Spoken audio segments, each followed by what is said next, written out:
وبركاته. الحمد لله نحمده ونستعينه ونستغفره ونؤمن به ونتوكل عليه ونعوذ بالله من شرور أنفسنا ومن سيئات أعمالنا. من يهده الله فلا مضل له ومن يضلله فلا هادي له. ونشهد أن لا إله إلا الله وحده لا شريك له. ونشهد أن سيدنا مولانا محمدا عبده ورسوله. قال الله تعالى في القرآن العظيم والفرقان المجيد: أعوذ بالله من الشيطان الرجيم. بسم الله الرحمن الرحيم. إن الدين عند الله الإسلام. صدق الله العلي العظيم. وقال نبينا وحبيبنا قرة أعيننا محمد صلى الله عليه وسلم: الإسلام يعلو ولا يعلى عليه، أو كما قال عليه الصلاة والتسليم. اللهم صل على سيدنا محمد وعلى آل سيدنا محمد، طب القلوب ودوائها وعافية الأبدان وشفائها ونور الأبصار وضيائها وعلى آله وصحبه وسلم. அளவற்ற அருளாளன் நிகரற்ற அன்புடையோன் எல்லாம் வல்ல அல்லாஹுவின் திருப்பெயரால் தொடங்குகிறேன்.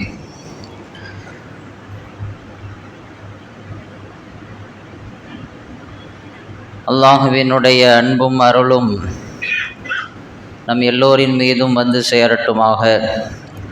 நபிகள் நாயகம் ரசூலுல்லாஹி ஸல்லல்லாஹு அலைஹி வஸல்லம் அவர்களின் அன்பையும் ஷஃபாஅத்தையும் பெறுவதற்கு அல்லாஹ் ரப்புல் ஆலமீன் நம் அனைவருக்கும் தௌஃபீக் செய்தருள்வானாக.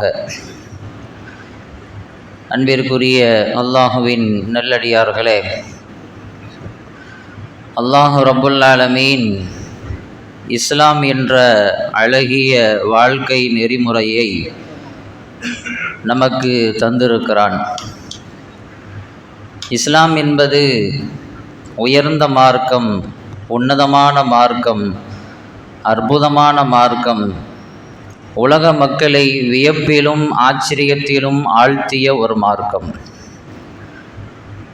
இஸ்லாம் ஆச்சரியமான மார்க்கம் என்பதற்கு பல்வேறு காரணங்கள் சொல்லப்படுகிறது. அதிலே ஒன்று, இஸ்லாம் வளர்ந்து கொண்டே செல்லும். இஸ்லாத்திற்கு அழிவும் இல்லை, இஸ்லாத்திற்கு வீழ்ச்சியும் இல்லை. பெருமானார் ஸல்லல்லாஹு அலைஹி வஸல்லம் அவர்கள் சொல்வார்கள்: அல் இஸ்லாமு யஅலு வலா யுலா அலை. இஸ்லாம் மேலோங்கும், இஸ்லாம் உயர்ந்து கொண்டே செல்லும். அதை தாண்டி இன்னொரு மார்க்கம் உயராது. இஸ்லாத்தை விட்டுவிட்டு இன்னொரு மதம் அல்லது இன்னொரு சமயம், இன்னொரு சித்தாந்தம், இன்னொரு கோட்பாடுகள் இஸ்லாத்தை தாண்டி உயர்ந்தது, வளர்ந்தது என்று சொல்ல முடியாத அளவிற்கு வளர்ச்சியிலும் முன்னேற்றத்திலும் இஸ்லாம் தனித்துவம் வாய்ந்த ஒரு மார்க்கமாக இருக்கும் என்பதை நாம் பார்க்கிறோம். இஸ்லாம் தோன்றிய காலம் முதல் கொண்டு அது தொடர்ந்து வளர்ச்சியை மட்டுமே பார்த்து வருகிறது. பெருமானார் ஸல்லல்லாஹு அலைஹி வஸல்லம் அவர்கள் மதீனாவிற்கு வந்து 2வது வருடம் பத்ர் போர்க்களத்தில் பெருமானார் ஸல்லல்லாஹு அலைஹி வஸல்லம் அவர்களது அணியில் அவர்களோடு இருந்தவர்கள் 313 பேர், 1000க்கு உள்ள. அடுத்த வருடம் ஹிஜ்ரி 3ஆம் ஆண்டு உஹது போர்க்களம் நடக்கிறது. அந்த உஹது போர்க்களத்தில் பெருமானார் ஸல்லல்லாஹு அலைஹி வஸல்லம் அவர்களுடைய படையில் அவர்களுக்கு தோள் கொடுத்தவர்கள் 1000, சுமார் 1000 பேர். 3 மடங்கு கூடிவிட்டார்கள். ஹிஜ்ரி 6ஆம் ஆண்டு நபிகள் நாயகம் ரசூலுல்லாஹி ஸல்லல்லாஹு அலைஹி வஸல்லம் அவர்கள் மக்காவிற்கு உம்ரா செல்ல வேண்டும் என்று தன்னோடு சில சஹாபாக்களை அழைத்து கொண்டு போகிறார்கள். அங்கே போக முடியாமல் தடுக்கப்படுகிறார்கள். ஹுதைபியா உடன்படிக்கை நடக்கிறது. அந்த ஹுதைபியா உடன்படிக்கையின் போது பெருமானாரோடு இருந்தவர்கள் 1400 பேர். அதிலிருந்து 2 வருடங்கள் கழித்து மக்காவினுடைய வெற்றி ஏற்படுகிறது. மக்கா வெற்றி கொள்ளப்பட்ட அந்த நேரத்தில் பெருமானார் ஸல்லல்லாஹு அலைஹி வஸல்லம் அவர்களோடு மக்காவிற்குள் நுழைந்த இஸ்லாமியர்களுடைய எண்ணிக்கை 10,000. எப்படி இஸ்லாம் வளர்ந்து கொண்டே வருகிறது என்பதை பாருங்கள். கரெக்டா அதிலிருந்து 2 வருஷம் நபிகள் நாயகம் ரசூலுல்லாஹி ஸல்லல்லாஹு அலைஹி வஸல்லம் அவர்கள் இறுதி ஹஜ்ஜை மேற்கொள்கிறார்கள். அந்த இறுதி ஹஜ்ஜின் போது அரஃபா மைதானத்தில் பெருமானார் ஸல்லல்லாஹு அலைஹி வஸல்லம் அவர்கள் ஆற்றிய அந்த இறுதி பேருரையை கேட்பதற்காக அங்கே கூடியிருந்தவர்கள் 1.25 லட்சம் பேர். இஸ்லாம் தொடர்ந்து அது தோன்றிய நாளிலிருந்து வளர்ந்து கொண்டே போகிறது. அதனுடைய வளர்ச்சி பாதை, அதனுடைய வளர்ச்சி இன்றும் தொடர்ந்து கொண்டே இருக்கிறது. 2010 இருந்து 2020 வரைக்கும் உண்டான அந்த 10 வருட இடைவெளியில் சுமார் உலகத்தில் 34 கோடி பேர் இஸ்லாமியர்கள் 34 கோடி நபர்கள் அதிகரித்திருப்பதாக ஒரு புள்ளி விவரம் சொல்லுகிறது.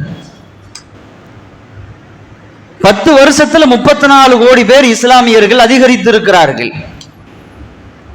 மிக வேகமாக வளர்ந்து வரக்கூடிய மதங்களில் இஸ்லாம் முதல் மார்க்கமாக இருப்பதாக ஆய்வுகள் சொல்லுகிறது. கொஞ்சம் கூட தொய்வின்றி தொடர்ந்து அது வளர்ச்சி பாதையில் பயணித்துக் கொண்டே இருக்கிறது இஸ்லாம். இஸ்லாத்தினுடைய ஆச்சரியத்திற்கும் வியப்பிற்கும் இன்னொரு காரணம் என்னவென்றால், எங்கெல்லாம் எப்பொழுதெல்லாம் இஸ்லாம் மிக பலமாக எதிர்க்கப்படுகிறதோ, அதன் மீது விமர்சனங்கள் கொட்டப்படுகிறதோ, அவதூறுகள் சொல்லப்படுகிறதோ, அதன் மீது சேற்றை வாரி இறைக்கப்படுகிறதோ, அப்போது இஸ்லாத்தினுடைய வளர்ச்சி அபரிவிதமானதாக இருக்கும். விமர்சனங்கள் வைக்கப்படுகிற பொழுது இஸ்லாத்தினுடைய வளர்ச்சி அசுர வேகத்தில் இருக்கும். இஸ்லாத்தை அழித்து விட வேண்டும், இஸ்லாத்தை ஒழித்து விட வேண்டும், அது இல்லாமல் ஆக்கிவிட வேண்டும் என்று எப்பொழுதெல்லாம் முயற்சி செய்யப்படுகிறதோ அப்போதெல்லாம் இஸ்லாம் வளருமே தவிர அது தேயாது. இஸ்லாம் என்ற பேரொளியை அணைக்க முற்பட்டால் அது இன்னும் பிரகாசம் எடுத்து எரிய தொடங்கிவிடும். இஸ்லாம் என்ற மரத்தை அடியோடு வெட்ட வேண்டும் என்று முனைந்தால், நினைத்தால், அதனுடைய வேர்கள் இன்னும் அதிகமாக பூமியில் படர ஆரம்பித்து அது இன்னும் அதிகமாக மிக வேகமாக விருட்சமாகி வளர்ந்து நிற்கும். இஸ்லாம் என்ற கட்டிடத்தை தகர்க்க வேண்டும் என்று முயற்சித்தால் அந்த கட்டிடம் இன்னும் உறுதியாகி மிக அழகாக காட்சி தர ஆரம்பித்து விடும். இஸ்லாத்தினுடைய தனித்தன்மை அதுதான்.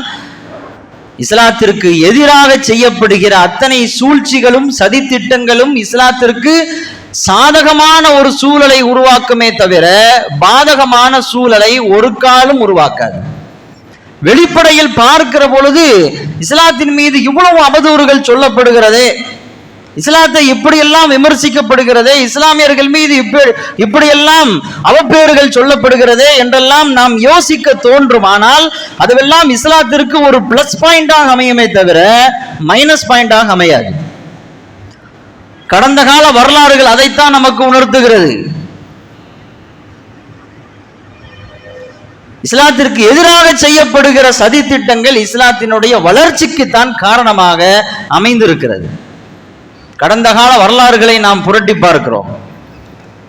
ஸல்லல்லாஹு அலைஹி வஸல்லம் அவர்கள் காலத்திற்கு முன்னாலும் சரி, அவர்கள் காலத்திலும் சரி, இப்போதும் சரி, இஸ்லாத்தினுடைய வளர்ச்சியை ஒரு துளி கூட அது பதம் பார்க்காது.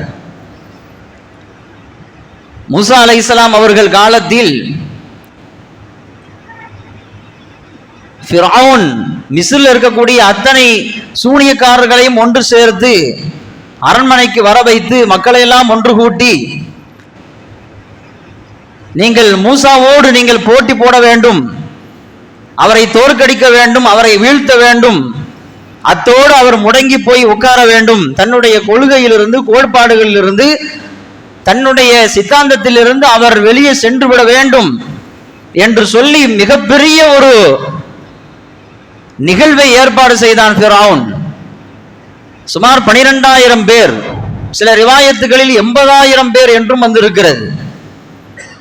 பல ஆயிரம் சூனியக்காரர்கள் வந்து நிற்கிறார்கள் மூசா அலைஹிஸ்ஸலாம் அவர்களோடு போட்டி போடுவதற்காக. போட்டி தொடங்குகிறது. குர்ஆனில் பல இடங்களில் இந்த வரலாறை அல்லாஹ் பதிவு செய்திருக்கிறான்.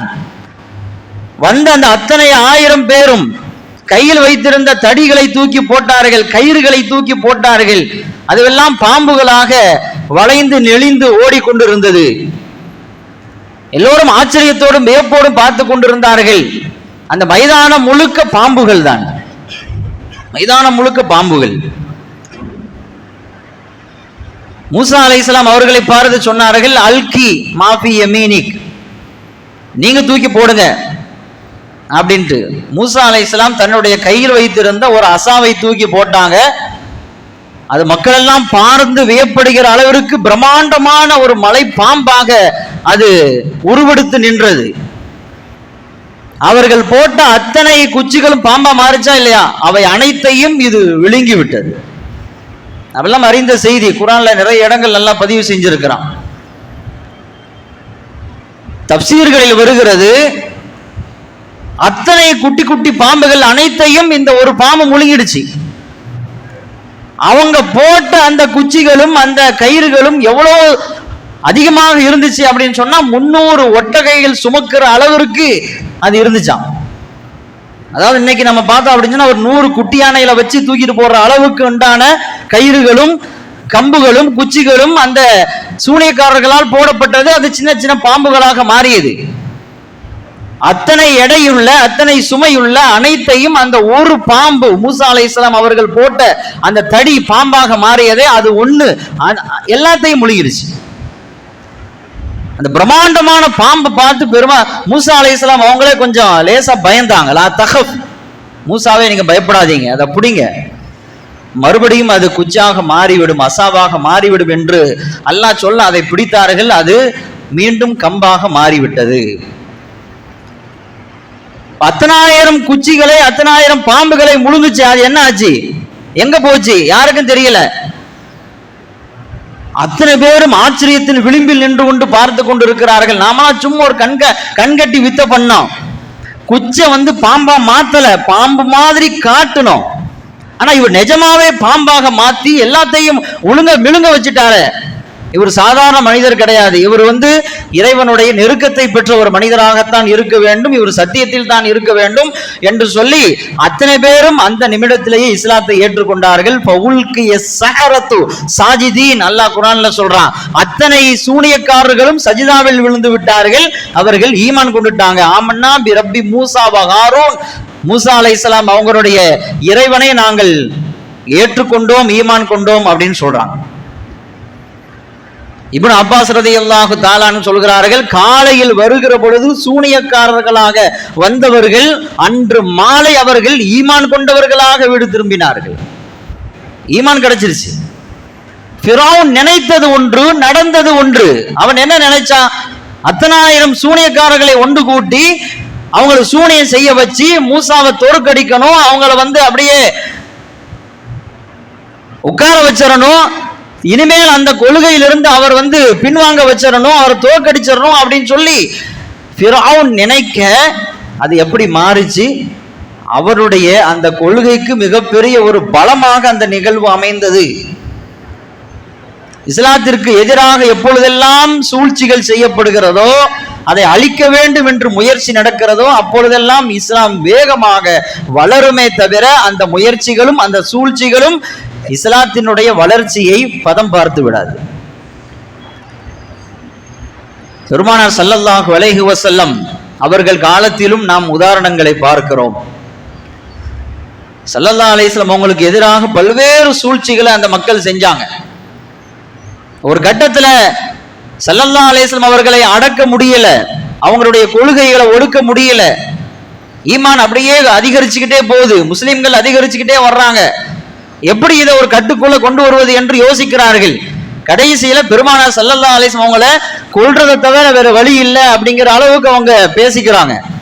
யார் அதை போய் செய்யறது அப்படின்ட்டு பேசும் பொழுது உமர் இப்னு கத்தாப் ரலியல்லாஹு தஆலா அன்ஹு அப்போ ஈமான் கொள்ளவில்லை. அவர் எஞ்சிக்கிறார், நான் கொன்று வருகிறேன், முகம்மதை நான் கொன்று விடுகிறேன் என்று உமர் இப்னு கத்தாப் ரலியல்லாஹு தஆலா அன்ஹு சொல்ல, அங்கிருந்த மக்காவாசிகளுக்கெல்லாம் பேர் ஆனந்தம். ஏன்னா போறது சாதாரண ஆள் இல்லை. உமர் ரலியல்லாஹு தஆலா அன்ஹு இஸ்லாத்தை ஏற்றுக்கொள்வதற்கு முன்பும் சரி, இஸ்லாத்தை ஏற்றுக்கொண்ட பின்பும் சரி, அவங்கள பார்த்தா படை நடுங்கும். யாரும் கிட்ட போய் பேச முடியாது, நெருங்க முடியாது, டச் பண்ண முடியாது. அவ்வளவு பெரிய ஆற்றல் படைத்தவர்கள் உமர் இப்னு கத்தாப் ரலியல்லாஹு தஆலா அன்ஹு. அவங்க வாளேந்தி போறாங்க அப்படின்னு சொன்னா நிச்சயமாக கதையை முடித்து விடுவார்கள் என்று மக்காவாசிகள் ஆனந்தத்தில் இருக்கிறாங்க. ஆனால் நிலைமை எப்படி மாறியது வரலாறு நமக்கு தெரியும். உரீது அன் அக்துல முஹம்மதன் நஊது பில்லாஹ், பெருமானார் ஸல்லல்லாஹு அலைஹி வஸல்லம் அவர்களை கொல்வதற்காக நான் போகிறேன் என்று புறப்பட்ட உமர் ரலியல்லாஹு தஆலா அன்ஹு அவர்கள் திரும்பி வருகிற பொழுது ஈமான் கொண்ட சஹாபியாக திரும்பி வருகிறார்கள். ரொம்பலாம் நாள் எடுக்கல, அன்னைக்கு போனாங்க, அன்னைக்கு வரும்போது இஸ்லாத்தை ஏத்துக்கிட்டு திரும்பி வந்தாங்க. உமரை கொண்டு இஸ்லாத்தை அழித்து விட வேண்டும், இஸ்லாத்திற்கு ஒரு முற்றுப்புள்ளி வைக்க வேண்டும் என்று மக்காவாசிகள் நினைத்தார்கள்.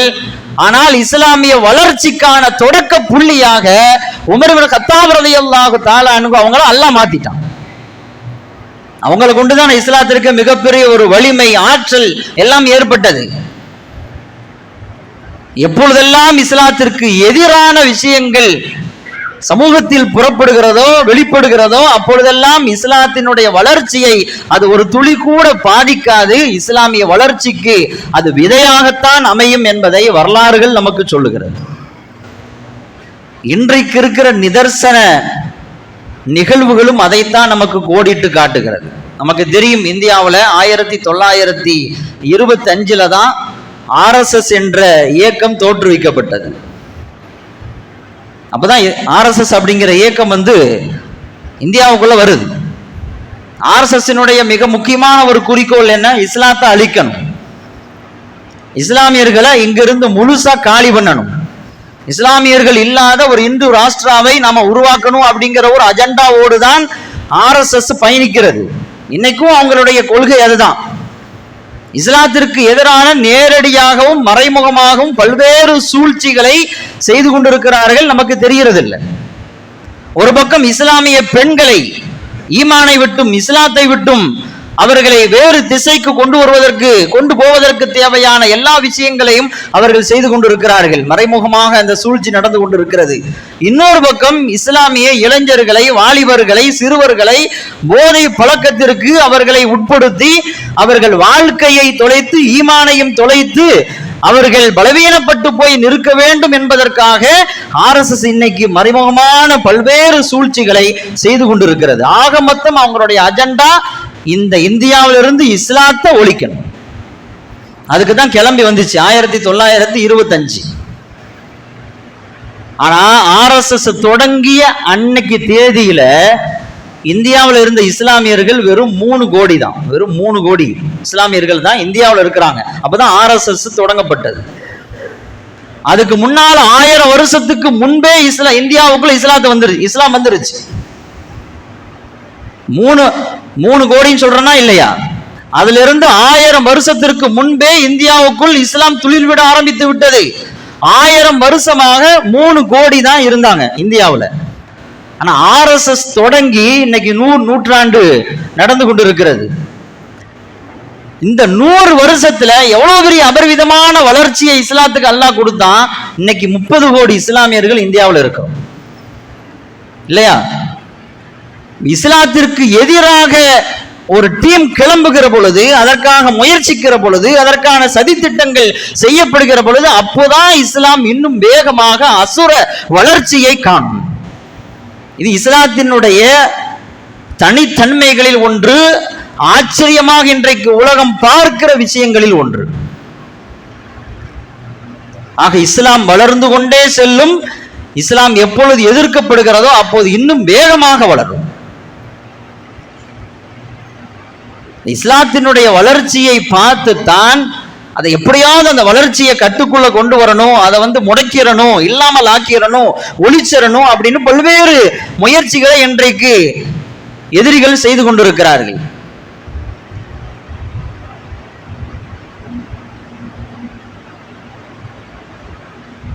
தற்போது நடந்து கொண்டிருக்கிற சூழல் நமக்கு தெரியும்.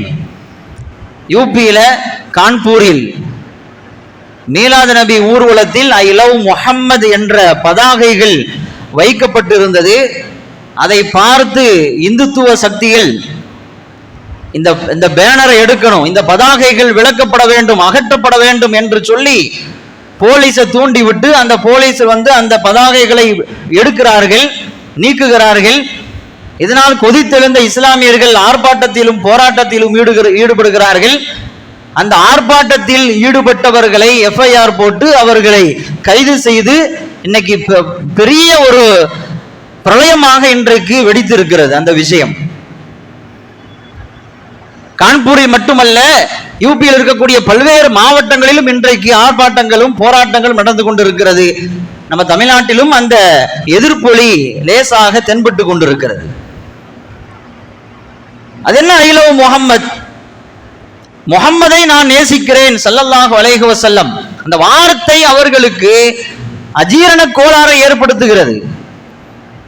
அதை வைக்கக்கூடாது, அதை சொல்லக்கூடாது என்று தடுக்க முற்படுகிறார்கள். ஆனா இந்த இஷ்யூக்கு பிறகுதான் இன்னைக்கு எல்லாருமே அந்த வார்த்தையை சொல்ல ஆரம்பிச்சிட்டாங்க. இதுவரைக்கும் யார் ஐ லவ் முஹம்மதுன்னு சொன்ன மாதிரி கேள்விப்படல.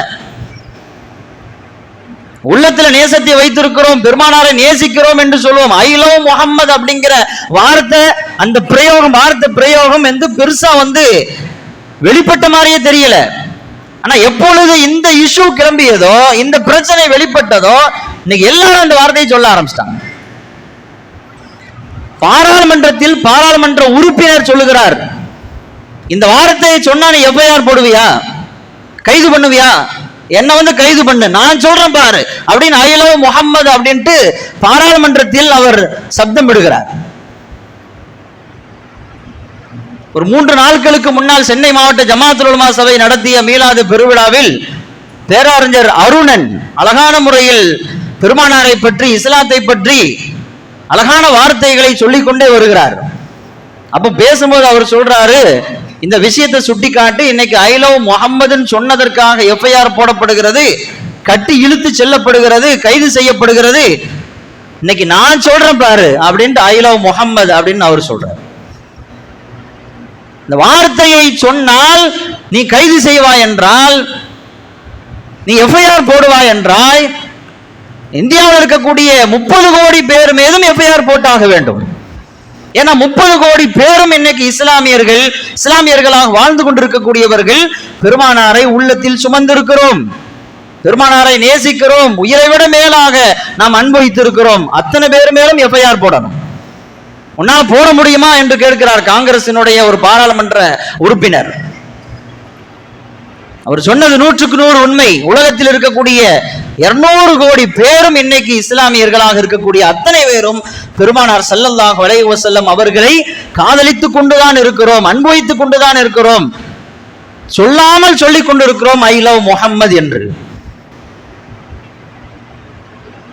உலகத்தில் யாரும் யாரின் மீதும் வைக்க முடியாத அளவிற்கு மிகப்பெரிய ஒரு அன்பை, பாசத்தை, பிரியத்தை, அன்பை வெளிப்படுத்திக் கொண்டிருக்கிறோம் பெருமானார் ஸல்லல்லாஹு அலைஹி வஸல்லம் அவர்கள் மீது. சஹாபாக்கள் நமக்கு காட்டி தந்த அன்பு, நபிகள் நாயகம் ஸல்லல்லாஹு அலைஹி வஸல்லம் அவர்களை எப்படி நேசிக்க வேண்டும் என்பதற்கு முன்னுதாரணமாக இருந்தவர்கள் சஹாபாக்கள் தானே. எப்படி நேசித்தார்கள்? தன்னுடைய உயிரை விட, தன்னுடைய பிள்ளைகளை விட, தன்னுடைய பெற்றோர்களை விட, தன்னுடைய சொந்த பந்தங்களை விட, தான் சேர்த்து வைத்த செல்வங்கள் அனைத்தையும் விட அவர்களுடைய உள்ளத்தில் பெருமானார் ஸல்லல்லாஹு அலைஹி வஸல்லம் அவர்கள் நிறைந்திருந்தார்கள். உஹது போர்க்களம் முடிகிறது. உஹது போர்க்களம் முடிந்து அத்தனை இஸ்லாமியர்களும் சோகத்தில் இருக்கிறார்கள். பதட்டத்தில் இருக்கிறார்கள். 70க்கும் மேற்பட்ட சஹாபாக்கள் ஷஹீதாகி விட்டார்கள். யார் யார் ஷஹீதா இருக்கிறாங்க, யார் யார் உயிரோடு இருக்கிறாங்க, யார் உயிருக்கு போராடி கொண்டிருக்கிறாங்க என்ற செய்தி தெளிவாகாத நிலையில் ஒவ்வொருவரும் அங்கெங்கே பதட்டத்தோடு தேடிக்கொண்டிருக்கிறார்கள். தன்னுடைய தந்தை உயிரோடு இருக்கிறாரா, தன்னுடைய மகன் உயிரோடு இருக்கிறாரா, தன்னுடைய சகோதரன் உயிரோடு இருக்கிறாரா, அல்லது ஷஹீதாகி விட்டாரா என்றெல்லாம் பரிதவிப்போடு தன்னுடைய சொந்த பந்தங்களை தேடிக்கொண்டிருக்கிற அந்த வேளையில் ஒரு பெண்மணி பதட்டத்தோடு அதிர்ச்சியோடு அங்கே நடந்து போய் கொண்டிருக்கிறார். எதிர்க்க வந்தவங்க சொன்னாங்க, அந்த பெண்மணியை பார்த்து, மாத்த அபூக், இந்த பாருமா உன்னுடைய தந்தை ஷஹீதாயிட்டார். அந்த அம்மாவினுடைய தகப்பனார், கணவர், 2 மகன்கள், 4 பேர், மிக முக்கியமான உறவுகள் என்று சொல்லப்படுகிற தந்தை, கணவர், 2 பிள்ளைங்க, 4 பேரும் அந்த போர்க்களத்தில் கலந்திருக்கிறாங்க. அப்படியே ஒரு ஏக்கத்தோடு அதிர்ச்சியோடு போய்கொண்டிருந்த அந்த பெண்மணி இடத்தில் சொல்லப்படுகிறது, மாத்த அபூக், உன்னுடைய தந்தை வஃபாத் ஆயிட்டார், ஷஹீத் ஆயிட்டாருமா அப்படின்னு சொல்லப்படுது. அந்த பெண்மணியுடைய முகத்துல எந்த மாற்றமும் ஏற்படல, அப்படியே தொடர்ந்து பயணிக்கிறார். கொஞ்ச நேரத்தில் சொல்லப்படுது, மாத்த ஜௌஜுக், உன்னுடைய கணவரும் மௌத்தாகி போயிட்டார் அப்படின்னு சொல்லப்படுது. எந்த விதமான மாற்றமும் தெரியல முகத்துல. மாத்த இபுனாக், உன்னுடைய 2 பிள்ளைங்களும் ஷஹீதாயிட்டாங்க. நீ போர்க்களத்துக்கு அனுப்பி வச்ச அத்தனை உறவுகளும் ஷஹீதாகி விட்டார்கள் என்று சொல்லப்பட்ட பொழுது அந்த பெண்மணி கொஞ்சம் கூட முகத்திலோ உடம்பிலோ எந்த விதமான மாற்றங்களும் ஏற்படாத நிலையில் கடைசியா அந்த பெண்மணி கேட்டாங்க, மா ஃபஅல ரசூலுல்லாஹ், ரசூலுல்லாஹ் என்ன செய்யறாங்க, ரசூலுல்லாஹ் எப்படி இருக்கிறாங்க? உன் கணவர் வஃபாத் ஆயிட்டாருமா, உன்னுடைய பிள்ளைங்க வஃபாத் ஆயிட்டாங்க, உன்னுடைய தந்தை வஃபாத் ஆயிட்டாரு, அதை பத்திலாம் எனக்கு பிரச்சனை இல்லை. பெருமானார் ஸல்லல்லாஹு அலைஹி வஸல்லம் அவர்கள் எப்படி இருக்கிறாங்க? ஏன்னா ஸல்லல்லாஹு அலைஹி வஸல்லம் அவர்கள் ஷஹீதாகி விட்டார்கள் என்ற ஒரு வதந்தி கிளம்பி கொண்டிருந்த அந்த நேரத்தில் பெருமானாருக்கு என்ன ஆச்சோ, அவங்க உயிரோடு இருக்கிறாங்களா மௌத்தாயிட்டாங்களா அப்படிங்கிற பரிதவிப்புல எல்லாரும் தேடி கொண்டிருக்கிறார்கள். அந்த பதட்டத்திலும் திடுக்கத்திலும் இருந்து கொண்டிருக்கக்கூடிய அந்த நேரத்துல தான் உன்னுடைய கணவர் வஃபாத்தாயிட்டாங்க, உன்னுடைய பிள்ளைங்க வஃபாத்தாயிட்டாங்க அப்படின்னு சொல்லப்பட்ட பொழுது அந்த பெண்மணி அதெல்லாம் கேர் பண்ணாம, பெருமானார் ஸல்லல்லாஹு அலைஹி வஸல்லம் அவங்க எப்படி இருக்கிறாங்க, அவங்கள நான் பார்க்கணும் அப்படிங்கிற ஒரே வார்த்தையை தான் அந்த பெண்மணி சொன்னார். கடைசியில ஸல்லல்லாஹு அலைஹி வஸல்லம் அங்கதான் இருக்கிறாங்க பாருமா அப்படின்னு சொல்லி தூரத்துல பெருமானார் ஸல்லல்லாஹு அலைஹி வஸல்லம் அவர்களை காண்பிக்கப்பட்ட போதுதான் அந்த பெண்மணியுடைய முகத்துல ஒரு மகிழ்ச்சி தென்பட்டது. நேர பெருமானாருக்கு முன்னால போய் நின்று அந்த பெண்மணி சொன்னாங்க, யா ரசூலல்லாஹ், எப்போதுதான் எனக்கு உயிர் வந்திருக்கிறது, குல்லு முஸீபத்தின் பஅதக ஜலல், என்னுடைய மகன் இறந்த செய்தி சொல்லப்பட்டது, கணவன் இறந்த செய்தி சொல்லப்பட்டது, பிள்ளைங்க இறந்த செய்தி சொல்லப்பட்டது, அதுவெல்லாம் எனக்கு பெருசல்ல, உங்களை பார்த்து விட்டேன், உங்களை பார்த்த பிறகு, உங்கள் முகத்தை பார்த்த பிறகு அது எல்லாம் எனக்கு காணாம போச்சு. அது முசீபத்தாவே தெரியல, அது ஒரு சோகமாவே தெரியல, அது ஒரு இழப்பாகவே எனக்கு தெரியல, உங்க முகத்தை நான் பார்த்துட்டேன், அல்ஹம்துலில்லாஹ் என்று அந்த பெண்மணி சொன்னார்கள். என்றால் தன்னுடைய பிள்ளைகளை விட, தன்னுடைய குடும்பத்தை விட, அனைத்தையும் விட சஹாபாக்கள் நபிகள் நாயகம் ரசூலுல்லாஹி ஸல்லல்லாஹு அலைஹி வஸல்லம் அவர்களைத்தான் நேசித்தார்கள். ஸல்லல்லாஹு அலைஹி வஸல்லம் அவங்களும் அபூபக்கர் ரலியல்லாஹு தஆலா அவங்களும் நின்றுட்டு இருக்கிறாங்க. அந்த நேரத்தில் எதிர்பாராத விதமாக காபிர்கள் அவங்களை அட்டாக் பண்ண ஆரம்பிச்சிட்டாங்க, அவர்களை அடிக்க ஆரம்பித்து விட்டார்கள். இது உடனே உணர்ந்து கொண்டு அபூபக்கர் ரலியல்லாஹு தஆலா அன்ஹு அடி பெருமானார் மீது விழுந்து விடக்கூடாது என்பதற்காக முன்னால அந்த அடியெல்லாம் தன் மீது அவர்கள் வாங்கிக் கொள்கிறார்கள். பெருமானாரின் மீது அந்த அடி விழுந்துடக்கூடாது அப்படிங்கிறதுக்காக எல்லா அடியும் தன்னுடைய உடம்புல வாங்கிக்கிறாங்க. ஒரு கட்டத்துல அடி வேகமாக விழுந்து மயங்கி கீழே விழுந்து விட்டார்கள். அபூபக்கர் சித்திக் ரலியல்லாஹு தஆலா அன்ஹு அப்படியே மௌத்தான மாதிரி கிடக்குறாங்க, கொஞ்சம் கூட உடம்புல அசைவு இல்லை, கோமா ஸ்டேஜில் இருக்கிறாங்க. அவர் அப்படியே குண்டு கட்டாக தூக்கி கொண்டு அபூபக்கர் ரலியல்லாஹு தஆலா அவங்க வீட்டில் கொண்டு போய் வைக்கப்படுது. ஒரு நாள் முழுக்க பேச்சே இல்லை, அசைவே இல்லை. மூத்தாயிட்டாங்களோ அப்படின்ட்டு மக்கள்லாம் பேசிக்கிற அளவிற்கு அபூபக்கர் ரலியல்லாஹு தஆலா அவங்களுடைய உடல் நிலை இருந்தது. அவங்களுடைய தாயார் பார்த்துக்கிட்டே இருக்கிறாங்க, அபூபக்கர் முழிப்பாரா, கண் விழிப்பாரா, பேசுவாரா, எழுந்திருப்பாரா அப்படின்னு பார்த்துக்கிட்டே இருக்கிறாங்க. ஒரு நாளைக்கு பிறகு அபூபக்கர் ரலியல்லாஹு தஆலா கண் விழிச்சாங்க. கண் விழிச்ச அந்த நிமிடம், அந்த நொடி அவர்கள் கேட்ட வார்த்தை இதுதான், மா ஃபஅல ரசூலுல்லாஹ், அல்லாஹ்வினுடைய தூதருக்கு என்ன ஆனது? 2 பேரும் தான் ஒன்னா போயிருந்தோம், 2 பேரும் தான் அடிக்க வந்தாங்க, அட்டாக் பண்ண ஆரம்பிச்சாங்க. ரசூலுல்லாஹ் எப்படி இருக்கிறாங்க, அவங்க நல்லா இருக்கிறாங்களா அப்படிங்கிற ஒரு கேள்வி. கொஞ்சம் தண்ணி குடிப்பா, கொஞ்சம் ஏதாவது சாப்பிடுப்பா அப்படின்னு சொன்ன பொழுது, ஒரு மிடர் கூட நான் குடிக்க மாட்டேன். ஹத்தா அல்கா ரசூலுல்லாஹி ஸல்லல்லாஹு அலைஹி வஸல்லம், பெருமானாரை நான் நேருக்கு நேராக சந்தித்து அவர்கள் முகத்தை பார்க்கிற வரைக்கும் என்னுடைய வாய்க்குள்ள ஒரு மிடர் தண்ணி கூட போகாது.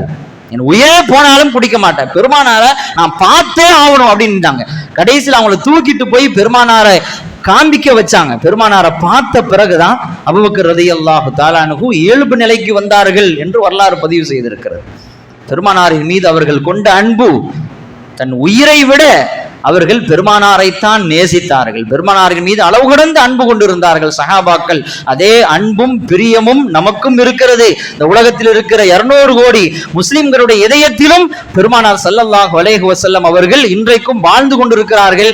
அத்தனை இதயங்களும் இன்றைக்கு ஐ லவ் முஹம்மது என்ற வார்த்தையை சொல்லிக் கொண்டுதான் இருக்கிறது. உயிர் போகிறவரை அந்த வார்த்தையை நாம் சொல்லிக் கொண்டுதான் இருப்போம். அல்லாஹ் ரப்புல் ஆலமீன் பெருமானார் ஸல்லல்லாஹு அலைஹி வஸல்லம் அவர்களை நம்முடைய உயிருக்கு மேலாக நேசிக்கக்கூடிய நன்மக்கள் கூட்டத்திலே அல்லாஹ் நம்மை சேர்த்து அருள் புரிவானாக. எத்தனை விஷயங்கள் நடந்தாலும் நபிகள் நாயகம் ஸல்லல்லாஹு அலைஹி வஸல்லம் அவர்கள் மீது நாம் கொண்டிருக்கிற அன்பில் ஒரு துளி கூட குறைந்து விடாமல் அல்லாஹ் பாதுகாப்பானாக. அந்த அன்பின் வெளிப்பாடாக, அந்த அன்பின் விளைவாக நாளை மறுமையில் நபிகள் நாயகம் ஸல்லல்லாஹு அலைஹி வஸல்லம் அவர்கள் கரம் பிடித்து சுவனம் செல்லக்கூடிய பாக்கியத்தை அல்லாஹ் ரப்புல் ஆலமீன் நமக்கும் நம் சந்ததிகள் குடும்பத்தார்கள் யாவருக்கும் வழங்கி அருள் புரிவானாக. வாஹிரு தஅவானா அனில் ஹம்துலில்லாஹி ரப்பில் ஆலமீன். அஸ்ஸலாமு அலைக்கும் வரஹ்மத்துல்லாஹி வபரகாத்துஹு.